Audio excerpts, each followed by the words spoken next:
Deathworld Ascendant. The final battle took place in the Nexus system, where 12 species had gathered their combined fleets to destroy humanity. The space around the system's star was filled with thousands of warships representing the galaxy's most powerful predator races. Admiral Grixthon of the Korthak Dominion commanded the Allied fleet from his flagship, the Galaxy's End. He had come here to watch the extinction of the human species and their contaminated allies. "Status report," he ordered his tactical officer. 3,417 warships in battle formation. Planet killers armed and ready. Stellar compression weapons charged. We have enough firepower to destroy 100 star systems. And the humans? 137 ships detected. Mixed human and refugee vessels. They're hopelessly outnumbered. Admiral Grixthon smiled. The humans had disrupted the galaxy's natural order by making weak species strong. Today that chaos would end. Captain Hune stood on the bridge of the Resilience, surrounded by representatives from dozens of species. Battlesinger Kethvar stood beside him, his crystal body now blazing with power that could cut through starship armor. "All ships report ready," Commander Nari announced. "Good," Hyun replied. "Let's show them what evolution looks like." The battle began with the Confederation's traditional overwhelming attack. 3,000 warships fired at once, unleashing enough energy to boil away planets. The refugee fleet didn't dodge. They didn't hide behind shields. Instead, they did something that had never been seen before in galactic warfare. They absorbed the attack. Volani crystal ships focused the incoming energy beams and redirected them at other targets. Garden People vessels grew new hull sections to soak up the damage, then used that energy to power their own weapons. Floating ones phased partially out of normal space, letting the attacks pass harmlessly through them. "Impossible," Admiral Grixthon roared as his devastating first strike accomplished nothing. "Those ships should be destroyed." "Sir," his weapons officer reported in a shaking voice.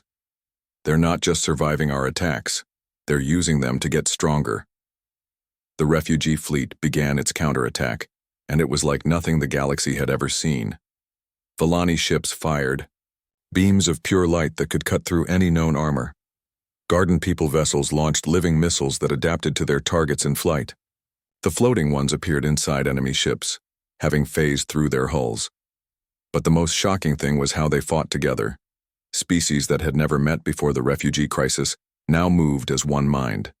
The Volani provided targeting, information through their crystal network. The Garden People grew communication links between all allied ships. The floating ones carried messages faster than light by existing in multiple dimensions. Admiral Dong, commanding the human heavy fleet, watched in amazement as their alien allies demonstrated abilities that seemed to break the laws of physics. "How are they doing this?" he asked Dr. Ha-Yun, who was analyzing the battle from the science station. "They're not just evolved," she replied. "They're evolving in real time during the battle. Every attack they face, they adapt to. Every challenge makes them stronger." Engineer So Young had been monitoring the alien ship systems. "Admiral, I'm reading power levels that shouldn't be possible. Some of these vessels are generating more energy than small stars. Where is it coming from?" I think they're drawing power from the universe itself. From quantum fluctuations, from the cosmic background radiation, from dark energy. They've learned to use everything as a weapon." The Confederation fleet began to panic. Admiral Grixthon watched in horror as his most powerful weapons were turned against him. A Korthak dreadnought was cut in half by its own disintegrator beam, reflected back by a Volani crystal ship. A Razor Swarm carrier was devoured by Garden People missiles that had learned to eat metal. "This is impossible," he screamed. "Weak species cannot do this. The natural order forbids it." Battlesinger Kethvar appeared on his view screen, his crystal form now shining like a star. "Admiral Grixthon, let me explain the new natural order. The strong survive. The weak adapt or die. We have adapted." "You were prey," Grixthon roared. "We were prey because we chose to be prey," Kethvar replied, calmly. "Now we choose to be predators. Thank you for teaching us that strength is the only law." The tide of battle turned completely. Confederation ships that had ruled the galaxy for millions of years were destroyed by refugees they had once considered beneath notice. The Void Shepherds, who had manipulated gravity as a weapon, watched their fleet get crushed by Garden People vessels that had grown their own gravity generators. The Razor Swarms, who had perfected the art of swarm warfare, were defeated by floating ones who could exist in multiple locations at once.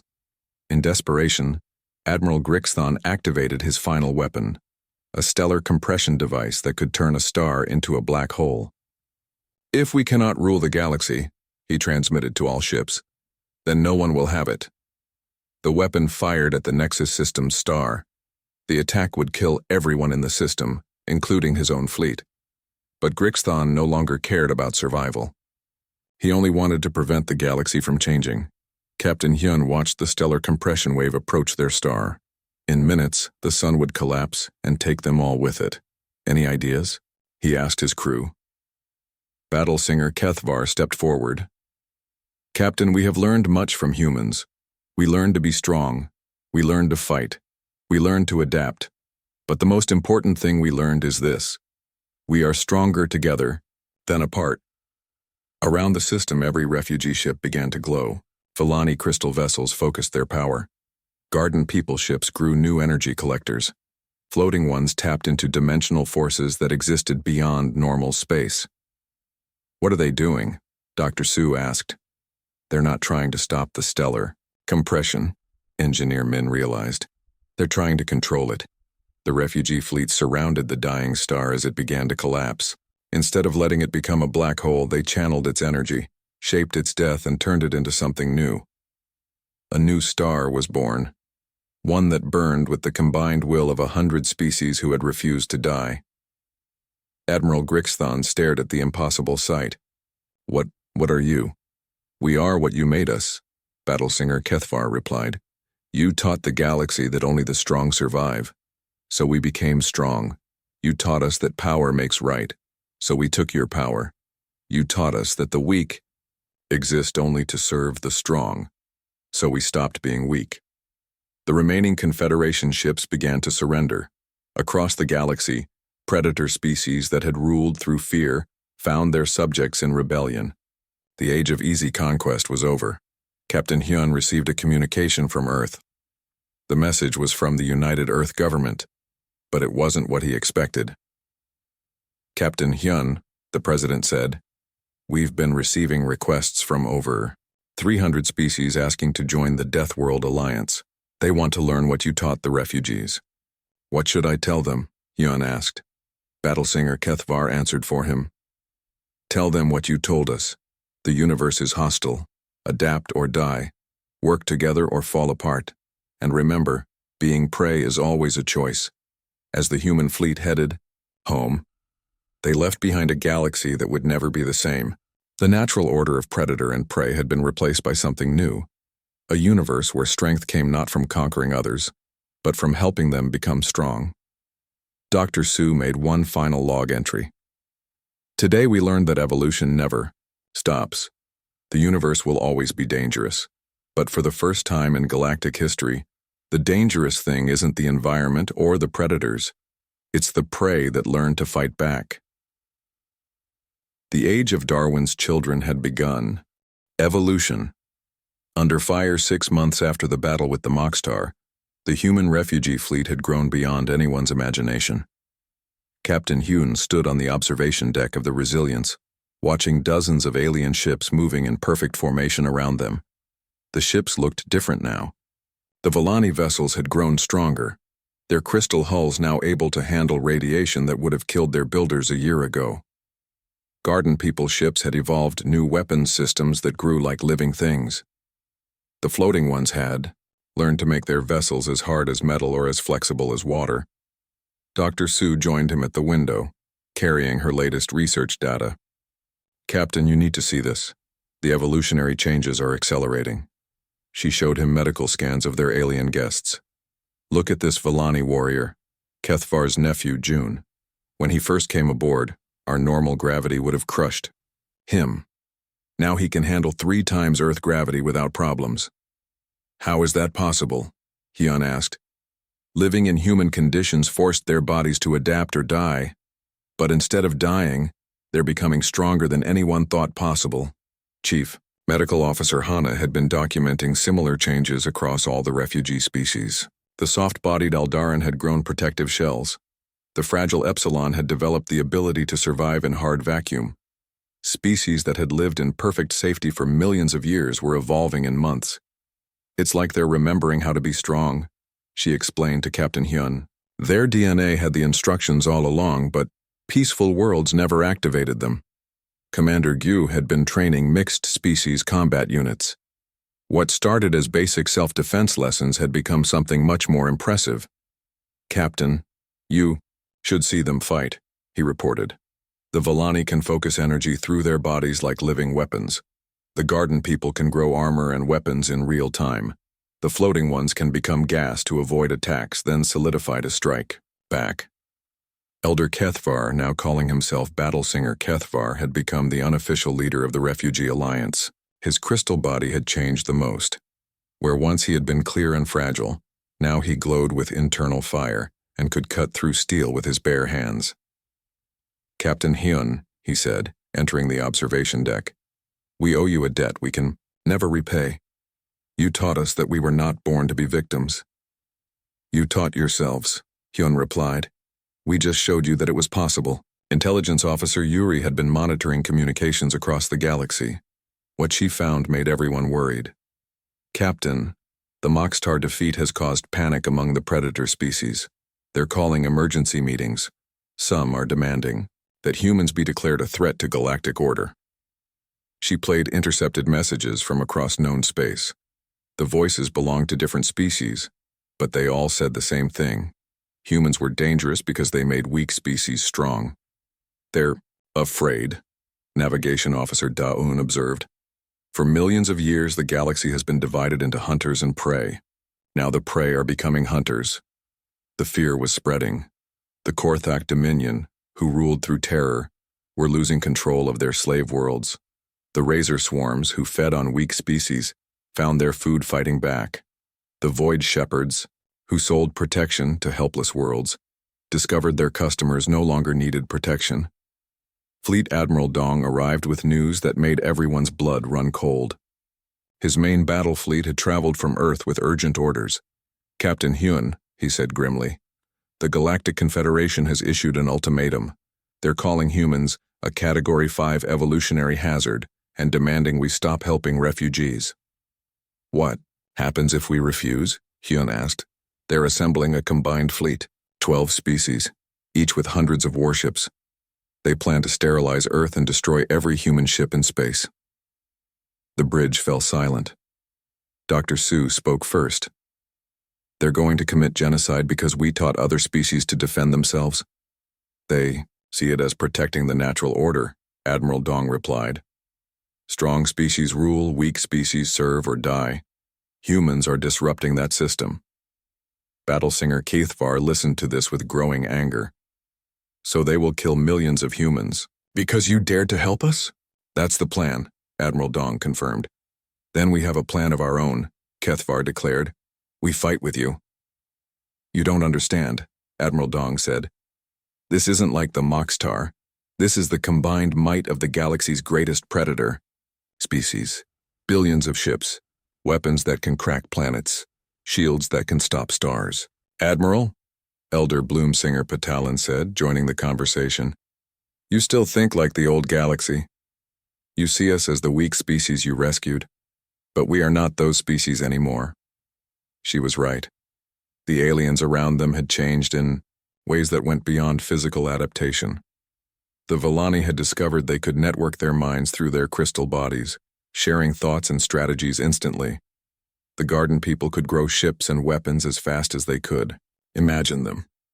The floating ones had learned to exist in multiple dimensions at once. Engineer So Young had been working with alien scientists to understand these changes. Captain, I think what's happening is unprecedented. These species aren't just adapting to survive. They're evolving new abilities that never existed before. Like what? The Vellani can now manipulate light itself, not just focus it but control it like a tool. The garden people can accelerate growth and evolution in real time. The floating ones can phase in and out of normal space. Dr. Ha-Yun, who had been studying human-alien cooperation, made another discovery. Captain, it's not just the aliens who are changing. Working with them is making humans stronger too. She showed them data on the human crew members who had spent the most time with aliens. Enhanced reflexes, improved problem solving, better adaptation to extreme environments. We're evolving too, just more slowly. Battle singer Kethvar gathered the refugee leaders for a war council. Hundreds of species were now represented in their alliance, and they were all different from what they had been before. The predator species think they can destroy us because we used to be weak, he said. But we are not what we used to be. We have learned the greatest lesson in the universe, adapt or die. And we have chosen to adapt. What do you propose? Asked the leader of the soft ones, whose people had grown armor that could stop antimatter weapons. We show them what prey becomes when it refuses to stay prey, Kethvar answered. We show them what evolution looks like when it has teachers. Like humanity, Captain Hyun looked at the alliance they had accidentally created. Hundreds of species that had been victims were now becoming something new.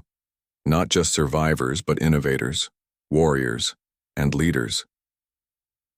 The Confederation fleet will expect to fight the old versions of these species, he said to Admiral Dong. They have no idea what's coming for them. Are you sure we can win? The Admiral asked. Battlesinger Kethvar's crystal body blazed with inner light. Around him, representatives of 100 species prepared for the greatest battle in galactic history. Admiral, he said, we have learned humanity's greatest secret. The universe doesn't care about fairness. It only cares about who is strong enough to survive. And we have become very, very strong. The Alliance fleet began to move. What had started as a rescue mission was about to become a war that would change the galaxy forever. Deathworld tactics. The battle began with the Moxtar terror display. All 12 warships fired their strongest weapons at the same time. The space between the fleets lit up like a new star. Energy beams that could melt mountains streaked toward the human ship. On the Resilience, the crew watched calmly as death approached them. Lieutenant J, who was new to space combat, closed his eyes and waited to die. Nothing happened. He opened his eyes to see the massive energy barrage hitting their shields and scattering like raindrops. The ship didn't even shake. Hull temperature increased by 2 degrees. Engineer Min reported in a bored voice. Minor shield fluctuation in Sector 7. Captain Hyun yawned. Is that it? Woo, return fire. Standard engagement pattern. Gunnery Sergeant Bo pressed a single button. The Resilience's main gun fired once. The beam that came out was not flashy or bright. It looked almost boring compared to the Moxtar light show. It punched through the lead Moxtar ship like it was made of paper. War Master Grixivol watched in shock as his battleship exploded. How is this possible? That weapon should not exist. His weapons officer was staring at his readings. War Master, that was not a ship weapon. That was a mining laser. They use it to break apart asteroids. They killed a battleship with a mining tool? On the human ship, the crew was just getting started. Chief Tactical Officer Wu activated the point defense system. Incoming missiles, Captain. About 300 of them. Handle it, Hyun said simply. The point defense guns. Oh, woke up. They were designed to shoot down space debris and small meteorites that might hit the ship. To them, Moxtar missiles were just bigger debris. The missiles died by the dozens. The few that got through exploded against shields that were meant to protect the ship from solar storms and cosmic radiation. Elder Kethvar watched from the bridge in amazement. Captain, they are using their strongest weapons. Why don't they hurt you? Those aren't strong weapons, Captain Hyun explained. Those are terror weapons. They're meant to scare people, not actually fight. What are strong weapons? Lieutenant Commander Su smiled. The things we use to fight nature. On the Moxtar flagship, panic was setting in. Grixvol had lost 2 more ships to human weapons that seemed impossibly powerful. Status on their shields, he roared. Still at full strength, War Master. Our weapons aren't even scratching them. What kind of shields are those? His science officer checked the readings. Sir, those aren't military shields. They're environmental protection, designed to keep out solar radiation and cosmic particles. Grixeval felt cold fear in his stomach. The humans were using camping gear to fight a war, and they were winning. Send in boarding parties, he ordered. If we can't destroy their ship, we'll capture it. Moxtar warriors launched toward the human vessel in small attack pods. They were the fiercest fighters in the galaxy, bred for close combat, trained to kill with their bare hands. Lieutenant Commander Sue met them at the airlock. She was wearing a standard EVA suit, the kind humans used for routine maintenance outside their ships. The first Moxtar warrior through the airlock swung his claws at her. The claws that could cut through battle armor bounced off her suit like they were made of rubber. Nice try, Sue said and punched him. The warrior flew backward into the wall hard enough to crack it. Sue looked at her glove in surprise. I barely touched him. Are these guys made of glass? More Moxtar poured through the airlock. Sue and her team fought them in conditions that would kill most aliens. Hard vacuum, deadly radiation, temperature, swings that went from boiling to freezing. The Moxtar warriors, bred to fight on perfect worlds with breathable air and normal gravity, couldn't handle it. Half of them passed out from the environment before the humans even hit them. This is boring, Weapons Specialist Chan complained as he threw another unconscious alien into a holding cell. I thought these guys were supposed to be tough. Back on the bridge, Captain Hyun was getting reports from all over the ship. Boarding. Parties neutralized, Sue reported. No casualties on our side. Most of them knocked themselves out trying to fight in vacuum. Navigation Officer Daun had been studying the battle. Captain, I think I understand what's happening. The Moxtar have never fought anyone who lived on a dangerous world. They're used to enemies who need perfect conditions to survive. And we don't need perfect conditions, Hyun said. We thrive in conditions that kill other species, she agreed. The refugee ships were learning this lesson too. The Vellani crystal, vessels now armed with human weapons, discovered that their hulls could focus energy beams like giant lenses. What started as mining lasers became weapons of incredible power. Elder Kethvar commanded his ship with growing confidence. Fire on the enemy flagship, he ordered. The beam that came from his vessel was beautiful, pure light focused through living crystal. It cut through the Moxtar ship's armor like it wasn't there. Impossible, Grixeval screamed as his bridge exploded around him. Prey animals cannot do this. The garden people were having their own success. Their ships, grown rather than built, adapted during the battle. When missiles came toward them, they grew new armor. When energy beams hit them, they absorbed the power and used it to grow stronger. Bloomsinger Petalin laughed with joy as her ship ate a Moxtar torpedo and used the explosion to grow bigger guns. The floating ones discovered that their ships could change shape during battle. When the enemy tried to target them, they simply flowed into new forms. Their weapons appeared and disappeared like liquid light. On the Moxtar flagship, what was left of the crew was in full panic. Warmaster, we've lost 8 ships. The prey species are fighting back. They're using weapons we've never seen. Grixeval stared at the battle display in disbelief. His mighty fleet was being destroyed by mining tools and camping equipment operated by species he had planned to exterminate. This is impossible, he said again. We are the hunters. They are the prey. A new voice came over the communications. It was Captain Hyun, but he wasn't alone. Behind him stood representatives of every refugee species, and they all looked different, stronger, more confident, more dangerous. Warmaster Grixeval, Hyun said calmly, you seem confused. Let me explain something. On our world, everything is prey to something else, but the thing about prey is this. If it stops running and starts fighting back, it stops being prey. Elder Kethvar stepped forward. His crystal body now blazed with inner fire. We were prey because we chose to be. Now we choose to be predators. You taught the galaxy that being weak meant death, Bloomsinger Petalin added. Thank you for the lesson. Grixeval looked at these aliens who had been helpless refugees just hours before. Now they commanded ships that outfought his best warriors. What are you? He whispered. We are what prey becomes when it learns to fight, Hyun answered. We are evolution in action. We are Darwin's children. The remaining Mockstar ships began to retreat, but it was too late. The refugee fleet, led by humans who considered this battle to be light exercise, hunted them down one by one. The galaxy's most feared predators learned what every bully eventually discovers. There's always someone tougher. And sometimes that someone used to be their victim. Hunters in the dark. The Mockstar ships came out of hyperspace like hungry wolves. Their hulls were black metal covered in spikes. Weapon ports glowed red along their sides. They looked like they were built for one purpose: killing. War Master Grixval stood on the bridge of his flagship, the Painbringer. He was huge, with thick armor-like skin and claws that could cut through metal. His species had conquered 50 worlds by destroying any race they thought was weak. Status report, he growled to his crew. 53 refugee ships detected, his weapons officer reported. All from species we have marked for extinction.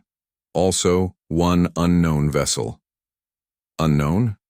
They call themselves humans, War Master. We have no data on them. Grixval looked at the screen showing the human ship. It was smaller than his warships but looked solid and practical, not like the crystal ships of the Villani or the flower-like vessels of the Garden People. Open communications with this human ship, he ordered. On the Resilience, Captain Hyun received the incoming call. The face that appeared on screen made his crew step back. Grixval looked like a nightmare made real, all teeth and claws and burning eyes. I am War Master Grixval of the Mockstar hegemony, the alien snarled. You harbor genetic waste. Surrender the refugees and we will kill you quickly. Captain Hyun stepped forward calmly. This is Captain Hyun of the human vessel. Resilience, these people are under our protection. Grixval laughed, a sound like grinding metal. Protection. You are 1 ship. We are 12. You cannot protect them. You cannot even protect yourself. We'll see about that, Hyun replied. The Mockstar War Master studied the human captain. This small, soft-looking creature showed no fear. Most species begged for mercy when they saw Mockstar warships. What kind of species are you, human? Grixval asked. We're the kind that doesn't abandon people who need help, Hyun answered. Then you are weak like them. We give you 1 cycle to surrender the refugees. After that, we will show you why the galaxy fears the Mockstar. The communication ended. Captain Hyun turned to his crew. They all looked worried but determined. Chief, Tactical Officer Wu had been studying the enemy ships during the conversation. Captain, I have good news and bad news. Bad news first. They have 12 ships to our 1. Their weapons are powerful enough to destroy planets. They have armor that can stop most known weapons. And the good news? Wu smiled grimly. All their weapons and armor are designed for fighting defenseless targets. Look at this. Their ships have no rear shields. Their weapons all fire forward. They're built for destroying cities and chasing refugees, not for fighting enemies that shoot back. Engineer Min had been listening to Mockstar communications. Captain, I'm picking up their battle plans. They're going to surround us and fire all weapons at once. It's called the terror display, meant to make enemies surrender from fear. Have they ever fought anyone who didn't surrender? Captain Hyun asked. According to their own records, no sir. Every species they've attacked has either run away or given up. Dr. Su came to the bridge with Elder Kethvar and several other alien leaders. They all looked scared but also angry. Captain, Kethvar said, we want to fight with you. Your ships don't have weapons, Hyun pointed out. Then give us weapons, said Bloomsinger Petalin of the Garden People. We are tired of running. The human crew looked at each other. These fragile aliens who couldn't survive normal space conditions wanted to fight the galaxy's most feared predators. Are you sure? Dr. Su asked. Fighting is dangerous.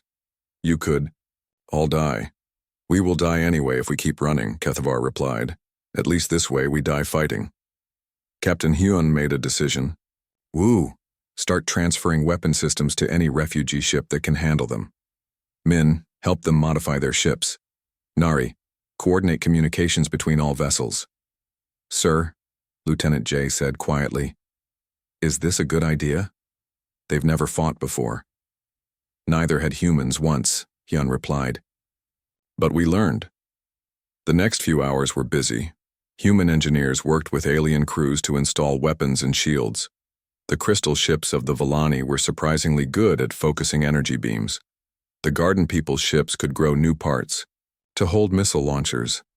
Dr. Su discovered something interesting while helping the aliens prepare. Captain, the refugees who have been on our ship longest are much stronger now. The Vallani can work in conditions that would have killed them a week ago. The Garden People can handle radiation that used to make them sick. They're adapting faster than should be possible. It's like being exposed to harsh conditions is waking up abilities they didn't know they had.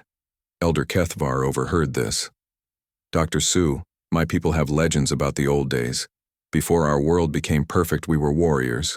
But we forgot how to fight because we didn't need to. Maybe you're remembering, she suggested. On the Moxtar flagship, War Master Grixval watched the refugee fleet with confusion. Instead of running or surrendering, they were moving into formation. Some of their ships now showed weapon signatures. They're going to fight? His weapons officer asked in disbelief.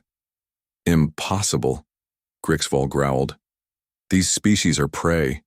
They don't fight. They run or die. His tactical officer brought more disturbing news. War Master, our spies report that some refugees have been living on the human ship for days, in conditions that should have killed them. What kind of conditions? Radiation levels that would poison most species. Gravity that would crush fragile bones. Air that would burn sensitive lungs. Grixval felt the first touch of worry. And they survived this? Not just survived, sir. They got stronger. The War Master looked at the human ship again. What kind of species could live in conditions that killed others? What kind of world produced creatures like that? Sir, his communications officer said, we're receiving a message from the human captain. Hyun's face appeared on screen again. Behind him, aliens of different species stood together. They all looked different from before, stronger, more confident. War Master, Grixval, Hyun said calmly. You wanted to know what kind of species we are. We're the kind that came from a world where everything was trying to kill us. We're the kind that got stronger instead of dying. And these refugees? Grixval asked, pointing at the aliens behind the human. They're learning, Hyun replied. Elder, Kethvar stepped forward. His crystal body now glowed with inner light. War Master, my people have a message for you. We are no longer prey. The communication ended. Grixval stared at the screen in shock.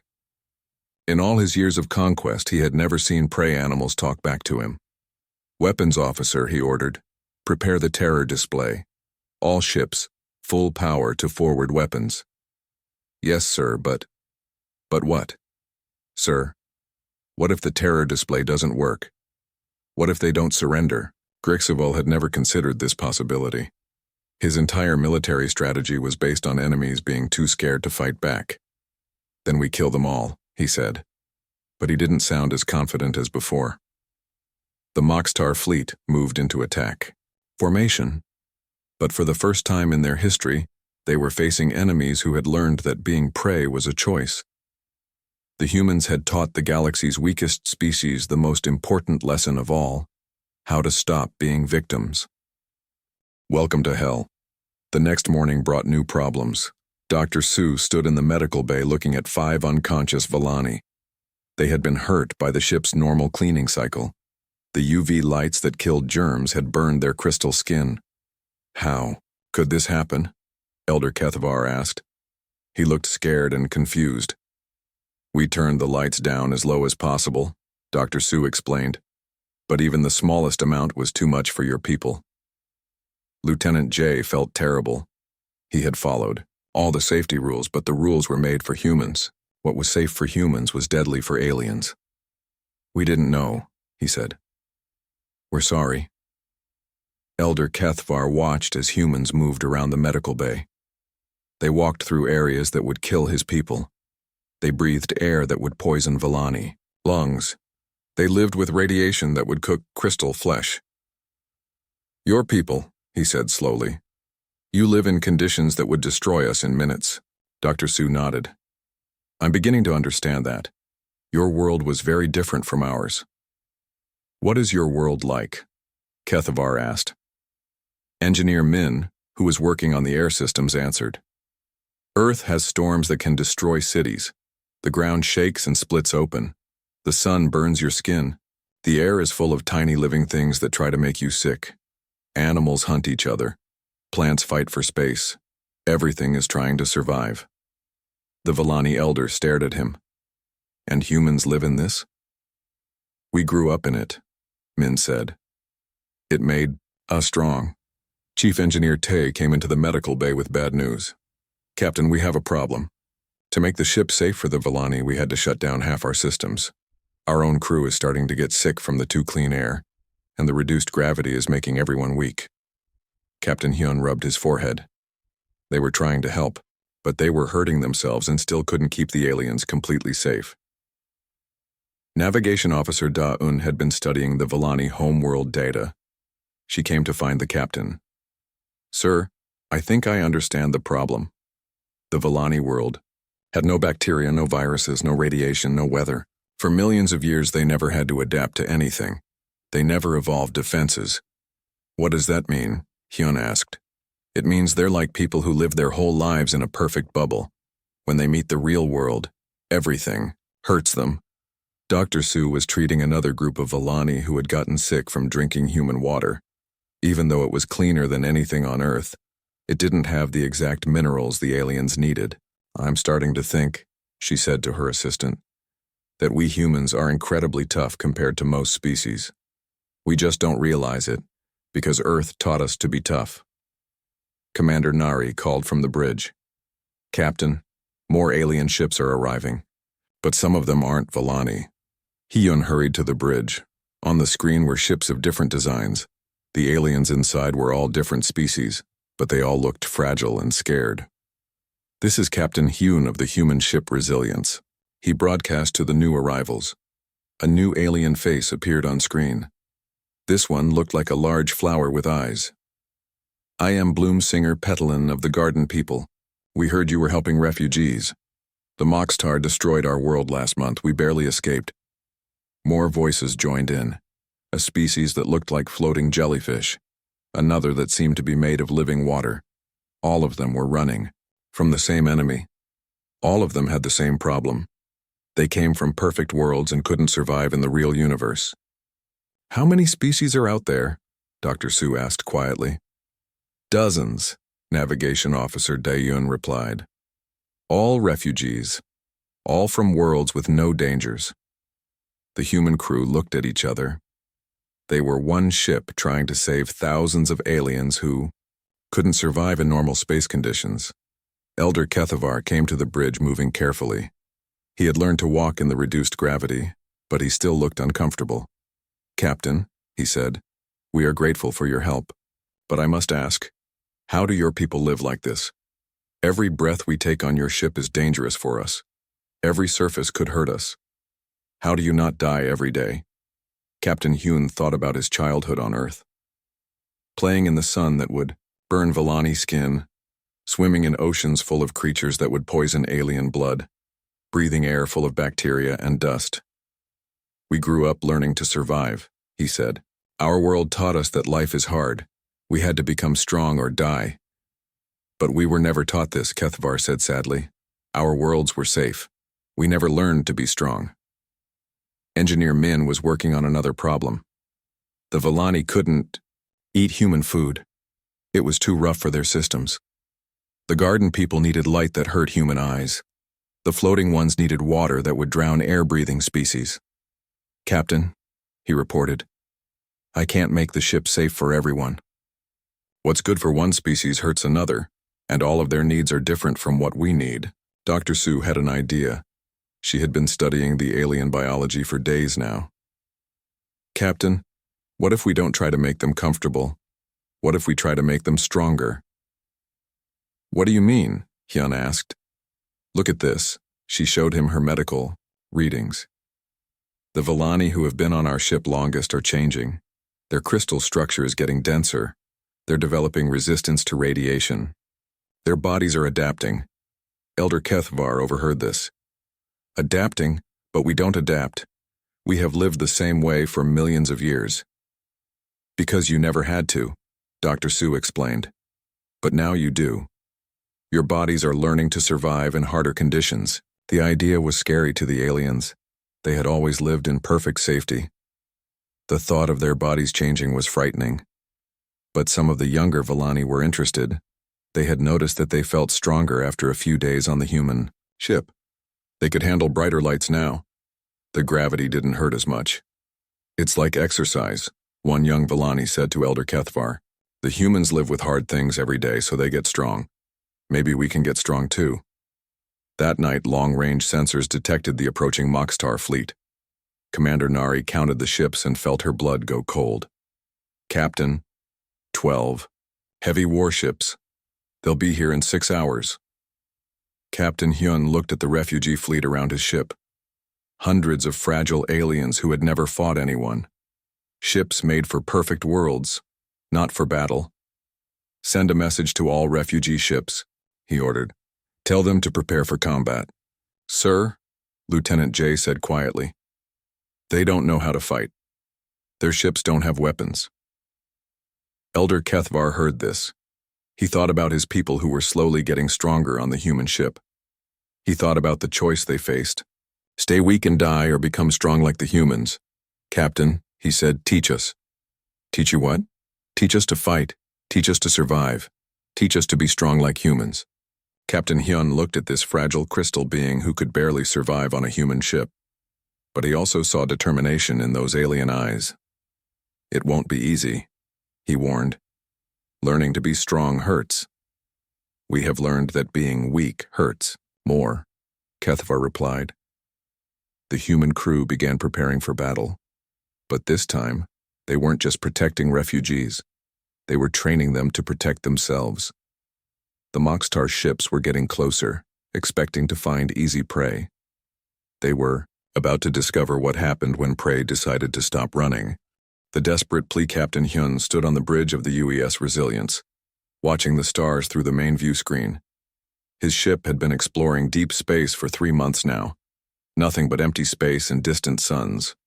The crew was getting bored. Captain, Commander Nari called from her station. I'm picking up a signal. It's strange.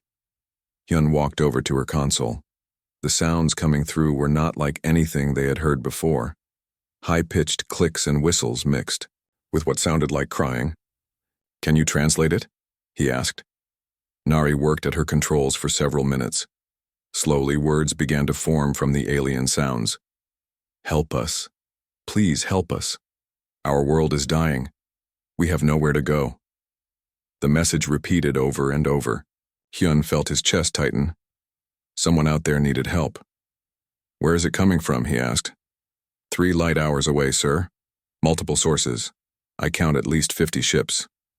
Chief Engineer Tae looked up from his station. Sir, those ships are moving very slowly. Their energy readings are weak. Hyun made his decision quickly. Set course for the signal. Maximum speed. The Resilience jumped to faster than light speed. Within an hour, they found the alien fleet. Hyun stared at the view screen in shock. The ships looked like they were made of glass and crystal. They were beautiful, but many showed damage. Some were barely holding together. Open a channel, Hyun ordered. The main screen changed to show an alien face. The being looked like it was made of living crystal. Its features were sharp and delicate. Its large eyes showed fear and hope. I am Elder Kethvar of the Villani people, the alien said in a voice like wind chimes. Please, we need help. Our sun is dying. It will explode soon. We had to leave our world, but our ships are failing. Hyun stepped forward. I am Captain Hyun. Of the human ship Resilience, we will help you. The alien's eyes grew wider. Human? We have never heard of your people. Are you from this galaxy? Yes, we are. How many of you need rescue? Thousands. Our ships cannot travel much further. Many of us are already sick from the journey. Dr. Sue, the ship's doctor, came onto the bridge. She had been listening to the conversation. Captain, I need to know their medical needs. What kind of environment do they require? Elder Kethavar began to list their needs. As he spoke, the humans on the bridge looked more and more worried. The aliens needed perfect temperature control. The air had to be exactly right. The gravity had to be very low.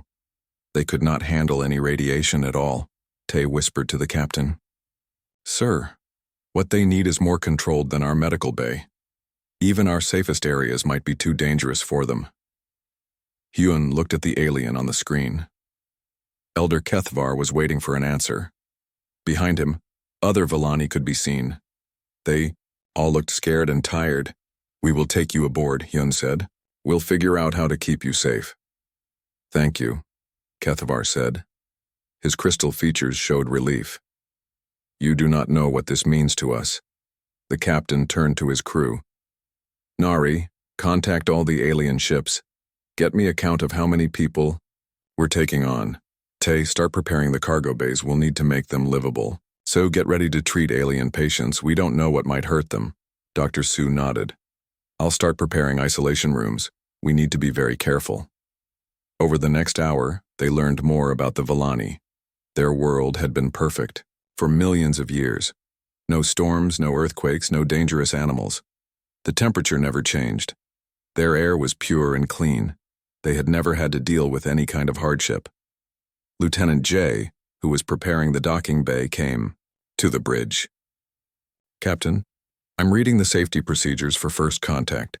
We're supposed to use UV lights to kill germs, run full atmosphere scans, and do radiation checks on all visitors. Will that hurt them? Hyun asked Dr. Sue. She looked at the Villani. Requirements again. The UV lights alone might kill them. Our standard air contains particles they've never been exposed to. Even our low-level radiation shielding allows through more radiation than they've ever experienced. Captain Hyun felt a cold fear in his stomach. They wanted to help these people, but everything humans considered normal might be deadly to them. What's the lowest we can set everything? He asked. Tay checked his systems. I can reduce the UV to almost nothing. I can filter the air until it's cleaner than anything we've ever breathed. But sir, if we do that, we might create problems for our own. Crew, do it, Hyun ordered. We'll deal with our problems later.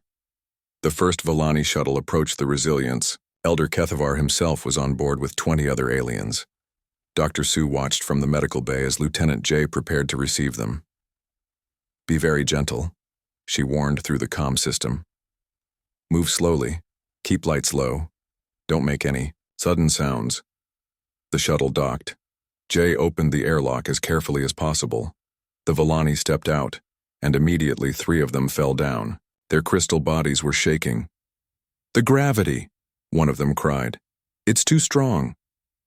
Tay quickly lowered the gravity in the docking bay. The fallen Villani slowly got back up, but they still looked weak. Elder Kethvar looked around the human ship. To him it looked like a nightmare. The walls were metal instead of the soft crystal he was used to. Strange smells filled the air. Even with the lights turned down, everything seemed too bright. This is your ship? He asked quietly. Yes, Jay replied. We're trying to make it comfortable for you. Dr. Sue arrived with her medical team. She moved very slowly, trying not to frighten the aliens. Elder Kethvar, we need to check your health. Is that all right? The alien leader nodded. Dr. Sue began her scans, but she had to be very careful. Even her medical scanner, set to its lowest power, made the Villani uncomfortable. As more shuttles arrived, the problems got worse. The Villani couldn't handle the recycled air that humans breathed every day. The water from human systems was too pure for them. They needed special minerals to live. Even the gentle vibration of the ship's engines made some of them sick. Captain Hyun watched from the bridge as his crew worked to help their guests. Everything that was normal for humans was dangerous for the Villani. It was like they came from 2 different universes. Captain, Navigation Officer Dayun called. I've been studying the data from their homeworld. Sir, their planet was what we would call a paradise world. No weather, no natural disasters, no radiation, no bacteria. Nothing ever challenged them. Hyun understood. The Villani had lived in perfect safety for so long that they couldn't survive in the real universe. Earth, by comparison, was a death world where everything was trying to kill you. "How many are aboard now?" he asked. 200, Nari replied. "But sir, long-range sensors are picking up something else. Ships are following the Villani fleet." Hyun's face grew hard. "What kind of ships?" "Unknown design. They're big, and they're armed." Elder Kethvar appeared on the bridge, moving carefully in the reduced gravity. "Captain, there is something we did not tell you. The Moxtar are hunting us. They destroy any species they think is weak." "And they think you're weak?" "We are weak," Kethvar said sadly. "We never learned to fight. We never learned to survive hardship. When the Moxtar came to our system, we could only run." Captain Hyun looked at this fragile being who could barely survive on a human ship. Then he looked at his own crew, who lived every day with dangers that would kill the Villani instantly. "Well," he said, "they're about to learn what happens when they hunt people under human protection." The alien ships were getting closer.